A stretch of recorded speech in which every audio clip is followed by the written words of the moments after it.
Hello audience, my name is Dalton Mortimer and I am the Authenticator, and welcome back once again to A Mystic's Vlogs, a series where we examine media with explicit fantastical or supernatural elements through a magical, mystical, mythological, folkloric, paranormal, or occultic lens.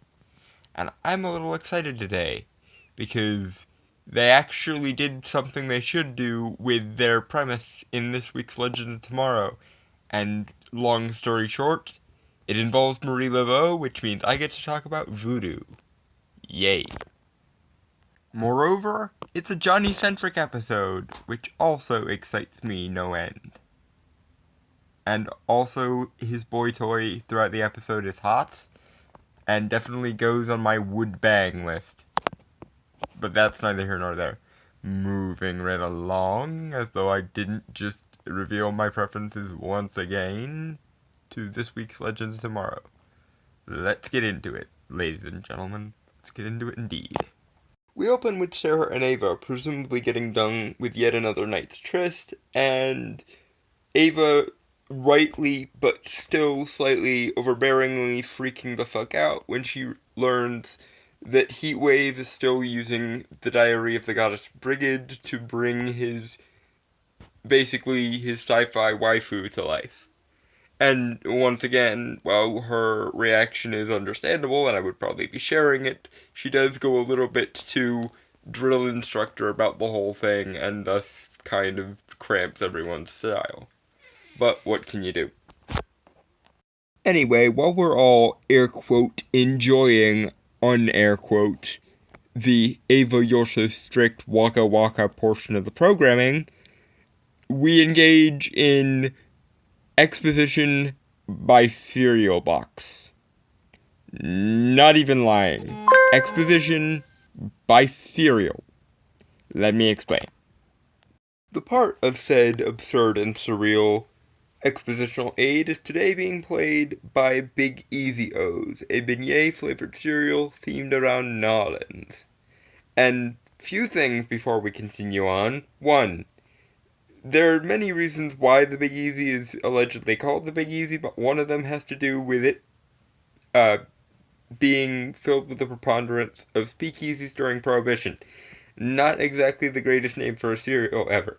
And 2, beignet-flavored cereal.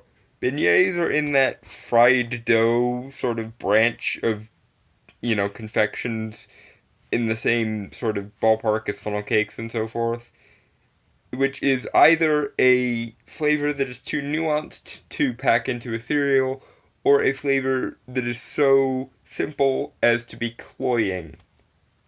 I would have loved to have seen this pitch meeting, especially given what we find out later is on the box. I'll get to that in a second. Because let me tell you, this is where we hit peak absurd. And given what we just went through in the last little bit there, that's saying something. Because on the back of this particular box of cereal, you have famous serial killers throughout American history in the form of like a quiz that you might find on the back of a cereal box or in a magazine or some shit.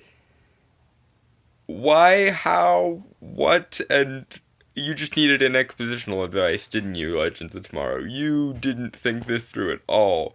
Someone made a joke about serial killers and cereal, and you made a me-style pun, and now we're left with serial killers on the back of a cereal box. Well done. Anyway, upshot, Marie Laveau is thought to be a serial killer because of a historical anachronism we'll get into later, and so on and so forth, and they don't recognize her as Nolan's greatest voodoo queen, which surprises me because even the, Mardi Gras set typically at least know Marie Laveau's name in passing, but maybe that's just me being upset that more people aren't glowing pilled, which, like red pill, but because magic, glowing pill. It's what I call it. And I just explained the joke. Waka waka. Welcome to the show, ladies and gentlemen. It's gonna get awkward before it gets good. Sorry. You should know this by now. Don't at me. Long story short, it's off to 1851 Nolans to clear the name of Marie Laveau before she gets framed for being a supernatural serial killer. I like that they didn't ever think that she actually did it, because that would just be insulting to her memory as a person and an individual. But they did do something that ticked me off, which is refer to her as a woman of color. No show. No. Bad Legends Tomorrow. You do not get to refer to the Voodoo Queen of New Orleans by your sociological quasi postmodern just gobbledygook social constructivist crap. No. Marie Laveau is many things, but you do not get to call her a woman of color. Fuck off. Meanwhile, Johnny's been having ambiguously convenient plot related flashbacks to a lost love that he had, which explains his pouty mood for the last half a season, and that boils down to what I'm tentatively going to call the B plot of the episode, which is him trying to unfuck one of his famously fucked up screw ups and failing miserably at it as the plot demands, which we'll get into in short order. And he's not in New Orleans for 5 seconds, and he's already knocked out by a hoodoo man with some mojo powder on the behalf of Laveau, who's looking for him because she keeps a Sorcerer Supreme style watchful eye on everything that goes on in New Orleans, apparently. Not that I'm saying it's either A, beyond her ability to do so, or B, unsatisfying that she does so. It's just funny that Johnny can't go to New Orleans for more than 5 seconds without getting knocked out by voodoo magic. And Papa Midnight isn't even in this episode. Though I think it would be absolutely hysterical if he were. With that, let's make a brief stopover in the C-plot, and I can talk about it briefly and not bring it up again because it's not really relevant to anything. It involves Mona, the creature expert, basically playing Beauty and the Beast with a Kopei, which is a creature from, like, Pacific Islander and Hawaiian lore, and it's cute, and it's sweet, and it's character-based, and yada yada yada, and I don't care, and it doesn't really have relevance to anything, so we're moving on. B, A, and C plots established, and now we can move on to something a little bit more interesting, shall we? Good. Moving on. Something more interesting, in this case, comes in the form of the entrance of Marie Laveau, which means I need to stop over here and give a brief introduction to voodoo, and also to the concept of voodoo queens, because I've mentioned it several times already in this episode, but I don't think I've adequately explained it, so we're going to do that.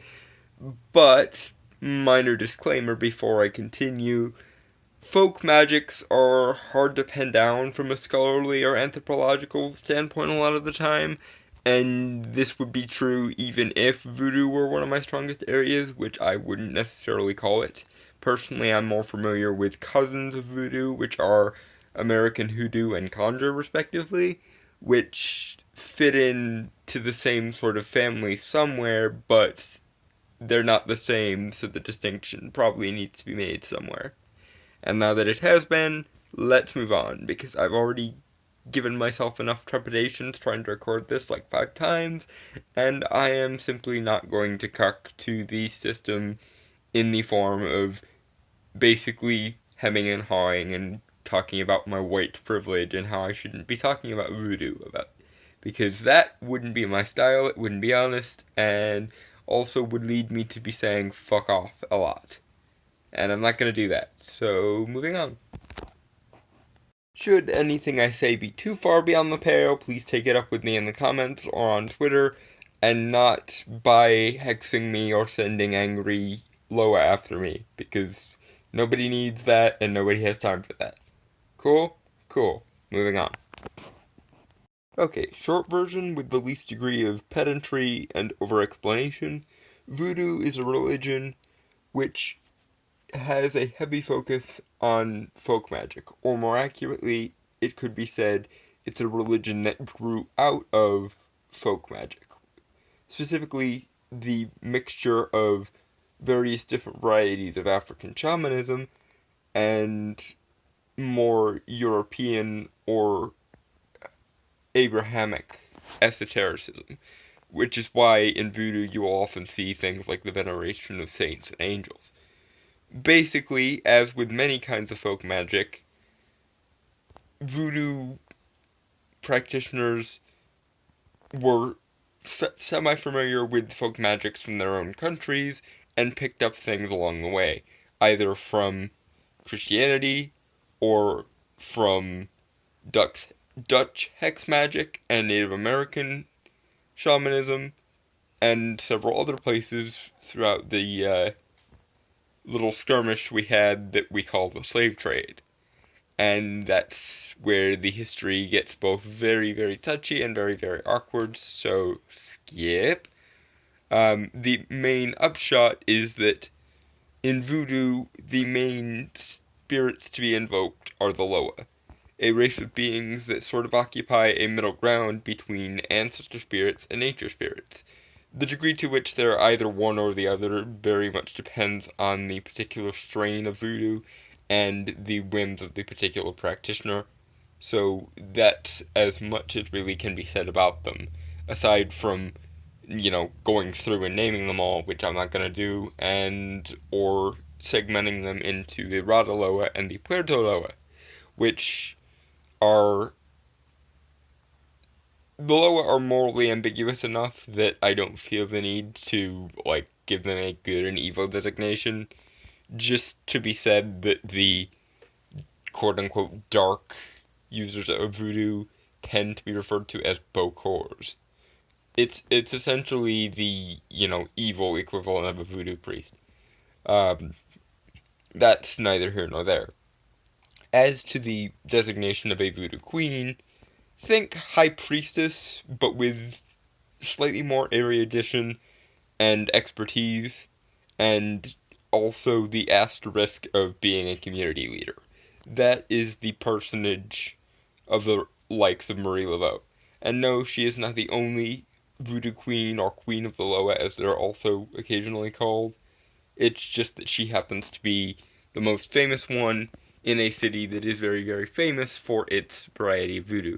There are also regional variances of voodoo between places like Haiti and Cuba and places like New Orleans. Obviously, people are slightly more familiar with the New Orleans variety because you can't separate the history of voodoo with the history of New Orleans. You just can't do it. It's the very nature of the founding of New Orleans being what it is. The folk magics that it would eventually grow and metastasize into voodoo are deeply ingrained therein, as are voodoo's cousins in sort of the folk magic element rather than the religious element, which are hoodoo and conjure. And no, they're not the same thing, and they're more connected magically speaking, more so than religiously speaking, because hoodoo and conjure are dyed-in-the-wool magical practices, whereas voodoo is more concretely religious, with just a very, very heavy focus on magic, much in the same way as modern New Age neo-paganism and Wicca are. But obviously voodoo has far more erudition there, and let's not get into that because I've crapped on New Age and Wicca enough for you all to know what I think of it and how I think of it, which is to say, Wicca and neo-paganism are probably the lightest weight woo-woo kinds of magic there are, and I have a hell of a lot more respect for voodoo and hoodoo and conjure and Appalachian magic and Dutch hex magic and all of the adjoining American folk magics, which, while I'm becoming more and more well-versed in as time goes by, I'm still not as well-versed in as I would like, which is why this is long and rambly and annoying, and I've had to record this 5 times, and my headache isn't helping, so let's move on to Marie Laveau and her actual appearance in this episode, shall we, because I've spent enough time on this, and I finally appear to have gotten it somewhat right, and then I can go and lay down after this episode has been recorded. Yay. Huzzah. Returning to our episode in progress, we find our Johnny boy having to pull out his inner Kill Bill routine when he finds himself in a coffin, which is fortunately for him above ground. It turns out it's Marie Laveau. She's been looking for him because he, unbeknownst to himself, has had her medallion all this time, and she sensed it when he brought it into New Orleans.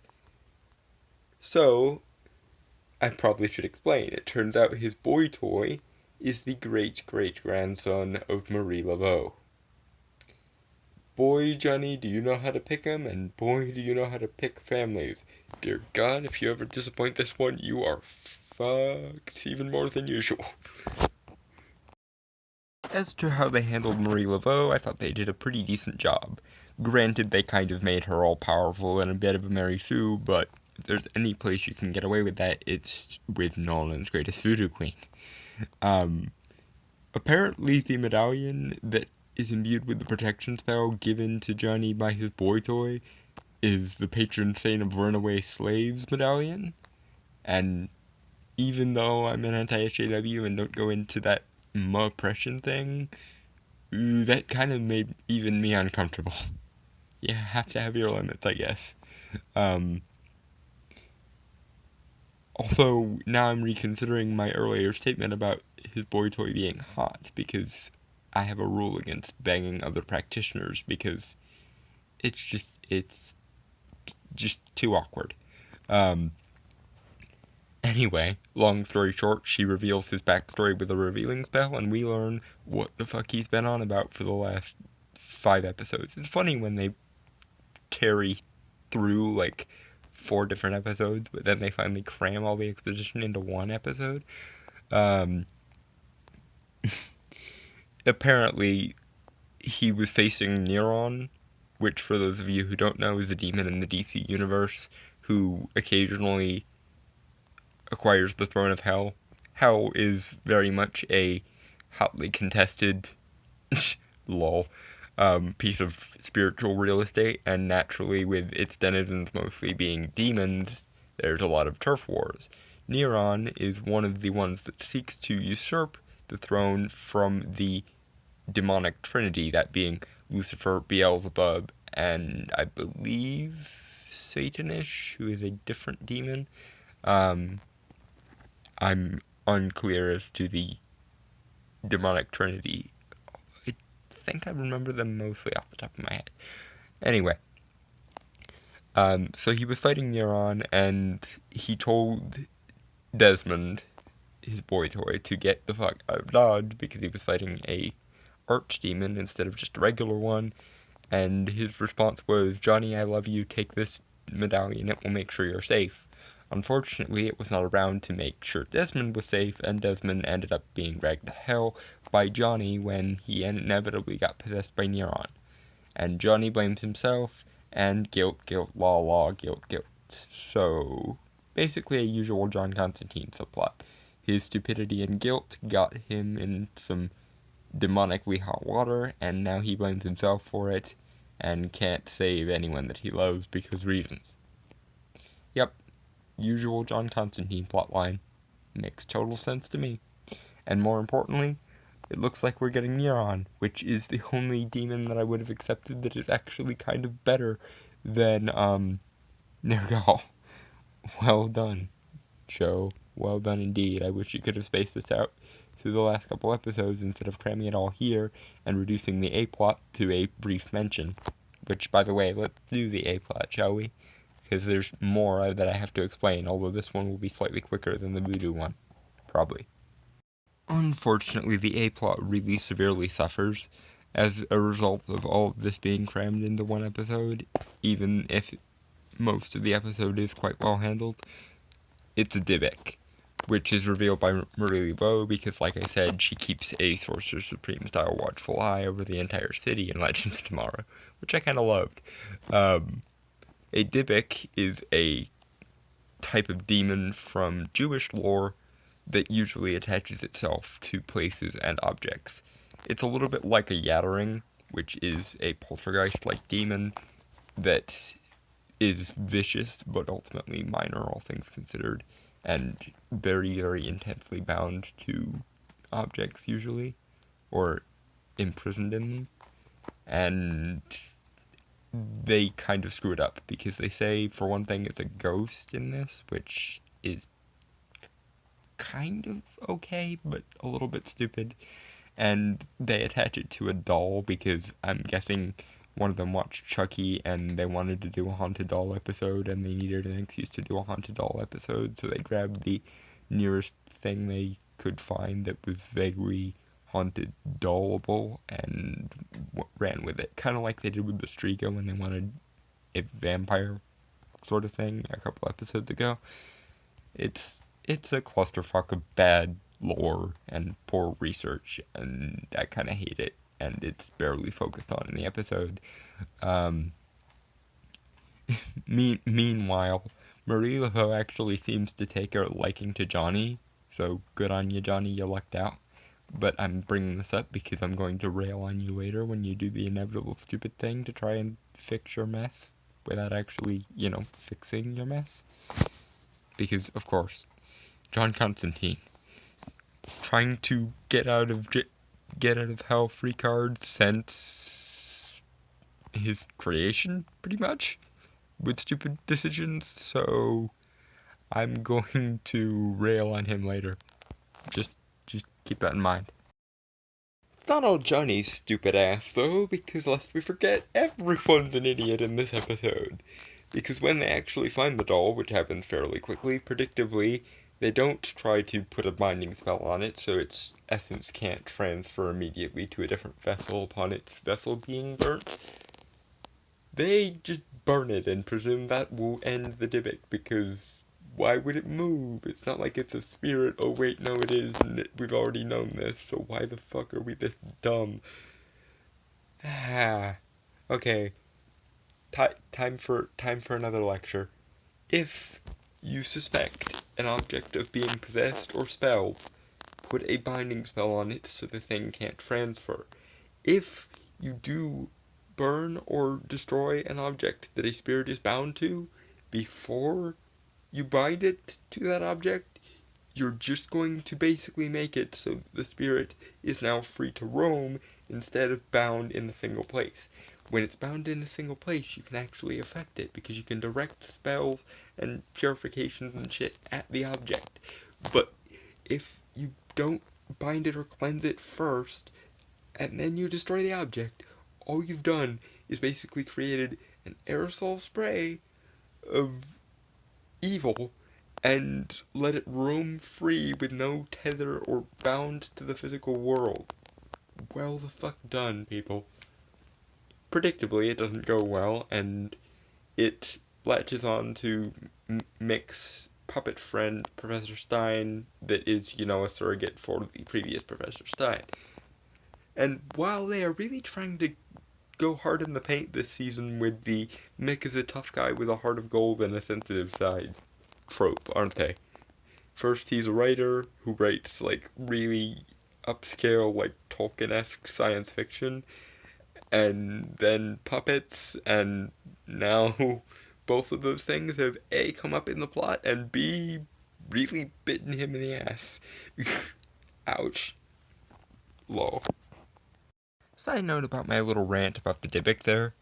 That's a large part of my problem with most zombie stories as well, because lest we forget that a zombie is basically a spirit that has been bound to a corpse, and the same rule applies. If you destroy the corpse that the zombie is bound to, or damage it in some way and make it inoperable, i.e. shoot it in the head with regular bullets, you're just going to loose an angry spirit upon yourself, assuming that the person in question managed to bind it back to its original body and doesn't just send the spirit after you, which is kind of a more effective way of doing things a lot of the time anyway. I don't know why in movies more practitioners don't just do that. It's a hell of a lot easier when your assassin or your vengeful spirit is incapable of being, physically damaged.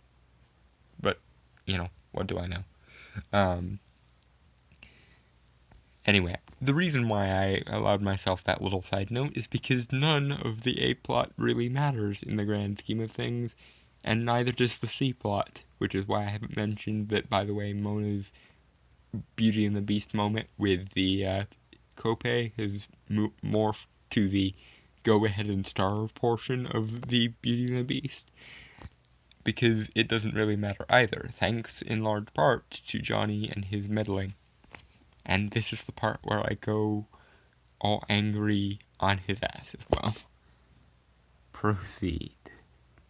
Skipping back to our little bonding moment between Laveau and Johnny, we find that she actually really sort of likes him and gives him her medallion back, or the future version of her medallion, and tells him in no uncertain terms to save her kin, that being the, grandson that she eventually apparently is okay with Johnny hooking up with. Also, side note, I'm amazed by how she's just not even batting an eye about the whole time travel thing. She's just like, oh yeah, that's a thing that happens and I can sense it, so yay. Although I do have slight issues with her being able to sense it, because it's mostly done by science in Legends of Tomorrow, so it's in that ambiguous place of you should be able to tell the difference, I guess, but not pick up on the energies, because the energies are scientific in nature, but I digress. So she tells him to save her kin, and what does our brilliant Johnny boy think of this? He thinks, oh, well that must mean I need to go back in time and prevent me from ever meeting him in the first place. Facepalm. No, Johnny, no. Clearly she likes you. She wants you to be in her line, or serve the person who she cares about that is in her line. So no, going back in time and preventing yourself from meeting him in the first place, probably not a great idea, Johnny. You probably are just going to piss off Marie Laveau with that one. And do I need to remind you how awful that idea is, Johnny? Greatest voodoo practitioner, at least fame-wise, in history, and you want to piss her off after she previously liked you. Ooh, I pity you, poor fool. Or at least I would pity you, because you almost make it out of it without a scratch. Because the time stream mercifully corrects your mistake for you when you go back in time with the help of the shapeshifter who wants her shapeshifting powers back, and you bribe her with them to prevent you from meeting him in the first place. The time stream corrects itself and basically makes sure that you can't stop yourself from meeting him. And then what do? You go and you break his heart on purpose when he's in the process of falling in love with you, so that he doesn't fall in love with you and therefore isn't around when Neuron needs to Neuron. Good in theory, Johnny. But once again, you've compromised your own happiness, you've compromised all of reality, and you've compromised the fabric of the fucking time stream, thereby making the entire episode's events, and most of the season, for that matter, at least circumstantially, not matter. So, fuck off, Johnny. Fuck off entirely. You are a moron. And I still love you, but god damn it, you're a moron. Johnny's an idiot. And I kind of love that Legends of Tomorrow gets it this right, but at the same time, every time Johnny finds a new way of being an idiot, I still have to scream to the heavens, oh dear God, why are you this dumb? You know about temporal causality, you know how it works. Why, Johnny, why? That said, this was my favorite episode of the series so far. It's the only episode where they actually took advantage of the premise and actually did, magical history-related stuff with it. Despite the stupidity of the Dybbuks, despite the ultimate none of it matters because Johnny's a fucking moron subplot, despite Johnny breaking all time because he got his feelings hurt when he had to send yet another person he loved to hell, which, only John Constantine, ladies and gentlemen. It's still a good episode, and I can't wait to see how it wraps up next week. I just wish it was less convoluted and stupid while it was getting there. But cheers, everyone. I'll see you all next time.